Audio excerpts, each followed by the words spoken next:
खैबर पख्तूनख्वा में cloud burst और सैलाबी रेलों से होलनाक तबाही। जाँ बाग अफराद की तादाद 350 से तजावुज कर गई। कई गाँव सफ़े हस्ती से मिट गए।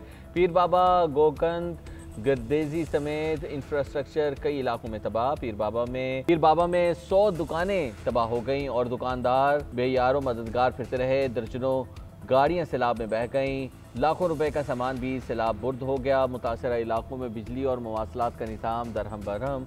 खैबर पख्तूनख्वा में सैलाब से तबाही पर एक रोज़ा सोग, कौमी परचम सरनगू कर दिया गया। बुनेर में 45, बाजौड़ में 18 अफराद की इज्तिमाई नमाज जनाजा अदा। सियासी और समाजी शख्सियत के अलावा शहरियों की बड़ी तादाद में शिरकत।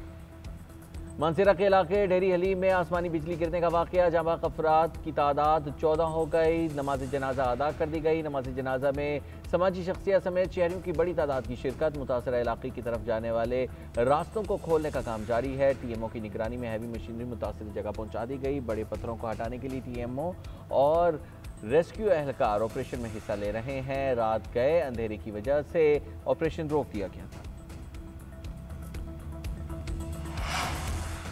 खैबर पख्तूनख्वा के मुख्तलिफ अजला में 48 घंटों के दौरान मुख्तलिफ हादसात में 307 अफराद जाँ बहक, 23 जख्मी हो गए। PDMA ने बारिशों और फ्लैश फ्लड से नुकसानात की रिपोर्ट जारी कर दी। रिपोर्ट के मुताबिक जाँ बहक अफराद में 279 मर्द, 15 खवातीन और 13 बच्चे शामिल हैं।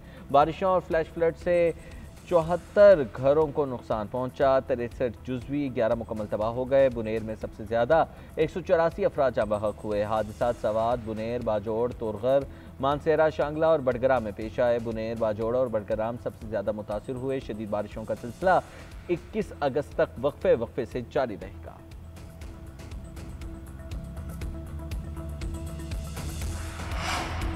गिलगित बल्तिस्तान के मुख्तलिफ इलाकों में सैलाब की तबाहकारियाँ। गजर में सैलाब से 8 अफराद जाँ बहक। शिगर में एक और, दियामिर में 2 बहन भाई जाँ बहक हो गए। तर्जुमान गिलगित बल्तिस्तान हुकूमत का कहना है कि गजर के 37 मकामात पर सैलाब के बाद सड़कों की बहाली का काम जारी है। शाहराह बाबूसर लोशी के मकाम पर सड़क बहाल कर दी गई। गंदलों के मकाम पर शाहराह रेशम को भी बहाल कर दिया गया। गिलगित रावलपिंडी शाहराह पर मौजूद पुल सैलाब में बह गया। करदू का मुल्क का दूसरे इलाकों से राबिता मुनक़ता हो गया। हुकूमत की जानिब से सैलाबी इलाकों में इमदादी कार्रवाइयाँ जारी हैं।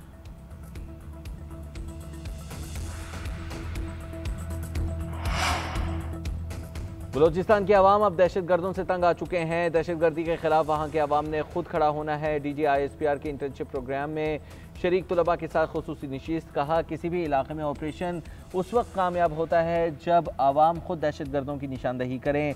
ऐसा नहीं है कि फ़ौज किसी इलाके को खाली कराए, ऑपरेशन करे, जब फ़ौज वापस जाएगी दहशत गर्द फिर आ जाएंगे।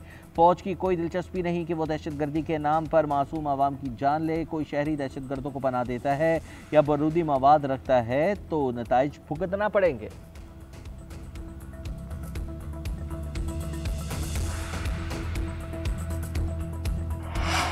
जिस तरह हम चल रहे हैं इस तरह गुजारा नहीं होगा। मुल्की बरामदात को $100 अरब तक ले जाना होगा। लगता है NFC का सिस्टम नाकाम होने लगा है। विफाक का हिस्सा 42%, सूबों का 58% है।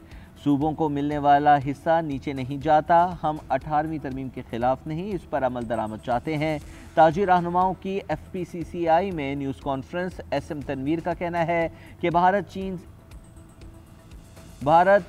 चाइना के साथ नहीं बैठेगा और उसका मुकाबला करने के लिए मईशत को मजबूत करना होगा।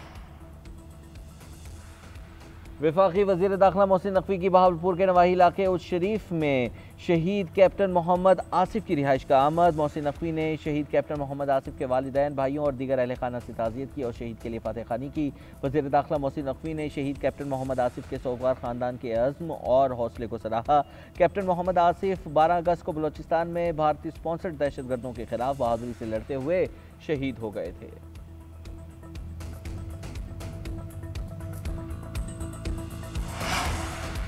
मालाखंड के इलाके बटखेला में JUI के ज़िले अमीर मुफ्ती किफ़ायतुल्लाह के घर में फायरिंग। किफ़ायतुल्लाह का बेटा और बेटी जाँ बहक। मुफ्ती किफ़ायतुल्लाह और उनकी अहलिया शदीद ज़ख्मी। लेविस के मुताबिक फायरिंग मुफ्ती किफ़ायतुल्लाह के बेटे ने की। मुलजिम फरार। लाशों और ज़ख्मियों को अस्पताल मुंतकिल कर दिया गया।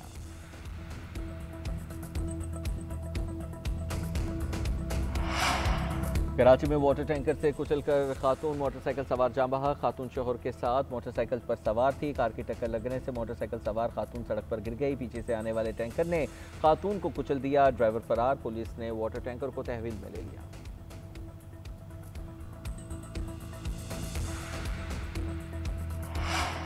पाकिस्तान का नया रिमोट सेंसिंग सैटेलाइट कामयाबी से मदार में दाखिल। तर्जुमान स्पार्को के मुताबिक सैटेलाइट के ग्राउंड स्टेशन से मरबूत होने के बाद हाई रेजोल्यूशन तस्वीर ज़मीन पर भेजने का अमल शुरू हो चुका है। सैटेलाइट की मदद से शहरी मनसूबाबंदी और इंफ्रास्ट्रक्चर डेवलपमेंट में इनकलाब आएगा। सैटेलाइट कुदरती आफात की बर वक्त मॉनिटरिंग में भी मुआवन साबित होगा। सैलाब, ज़लज़ले और लैंडस्लाइडिंग के फौरी डेटा से रिलीफ मुमकिन हो सकेगा।